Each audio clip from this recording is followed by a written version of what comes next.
Europe is in a massive energy crisis right now, with the price of electricity in France just hitting record highs. Their government is ordering businesses to cut back on the use of illuminated signs and advertising.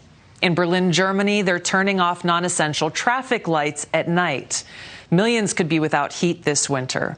In Spain, it's now illegal in some places to put your AC below 80 degrees Fahrenheit. The UK is bracing for wide-scale blackouts this winter. Why is all this happening? Because of Joe Biden's sanctions that are nothing short of a modern-day siege. Now, this comes at a great cost, but Joe Biden told us, hey, this is necessary to defend Ukraine. Defending freedom will have cost for us as well, and here at home. We need to be honest about that. But as we do this, I'm going to take robust action to make sure the pain of our sanctions is targeted at the Russian economy, not ours. Now, there are costs for us, but it's not Joe Biden paying the price. Vladimir Putin is not either. Russia's energy revenue is higher now than before the war in Ukraine began. This is a supply problem that Joe Biden created, one that Russia is now profiting from. There is no cost, no amount of death, destruction, and suffering that'll get in the way of permanent Washington fulfilling their agenda.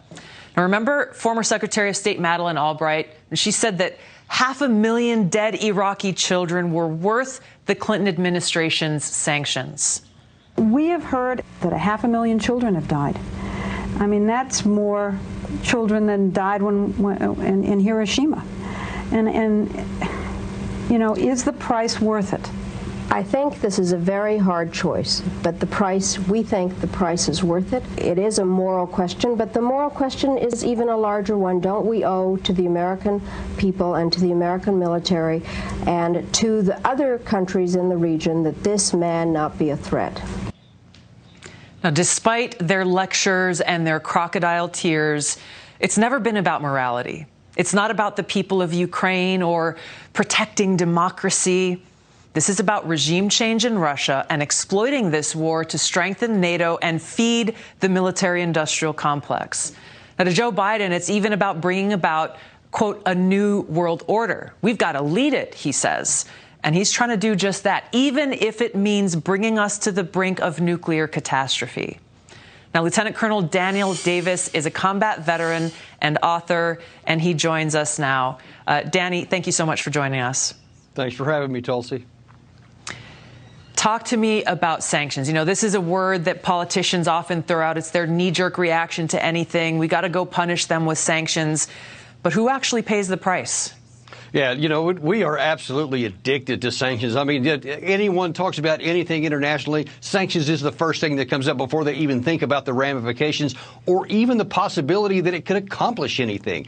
And that's one of the biggest mistakes that we make, is that we don't understand that whether that tool can accomplish something or is it just something we throw out there. Now, in this particular case, I think it's really important to point out that if the president was asking us to potentially sacrifice something that could actually make a difference, that could potentially turn the tide of the war, that might be one thing. Potentially, the cost would be worth it.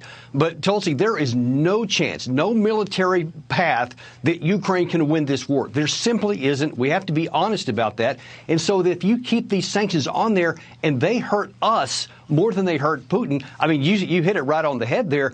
Because the sanctions have limited how much oil they have sold the Russians, and it has accelerated the amount of money that they've made. So it's not working on them. But as you pointed out there, all those problems about Europe, it's about to hit even worse, and it could come back on our country as well. And this winter could be a very decisive case in this whole war if the Western people across the Western world turn against us, because they're saying, hey, we don't recognize an actual threat of any kind of invasion from Russia, but we sure do recognize the cost that we're paying. You're exactly right, Danny. And it's not a question of if that'll happen. It's something that we are already seeing happening, where different countries in the world, different people are experiencing the effects of this administration's policies and sanctions and are turning towards us in a more antagonistic fashion than they would otherwise. Thank you so much, Danny. I appreciate your expertise always. It's great to have you here on the show. Thanks for having me, Tulsi.